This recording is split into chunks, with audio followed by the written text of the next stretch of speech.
Hello and welcome. This is a drink called How to Make Iced, Carbonated, Strong Mocha, Calamansi Citrus and Strawberry.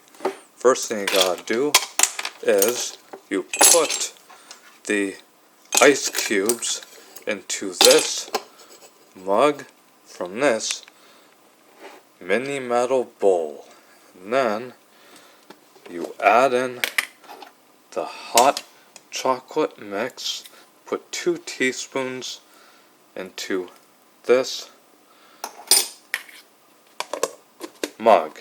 Then after that, you add in the water, and then you stir it up.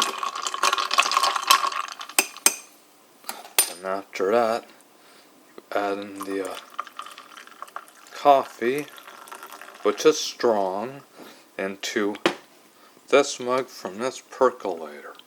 And after that, you add in the carbonated water, which is Calamansi Citrus and Strawberry.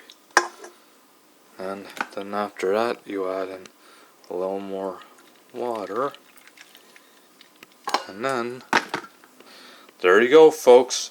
Here is your iced, strong mocha, Calamansi Citrus and Strawberry. Enjoy, folks, and thank you for watching.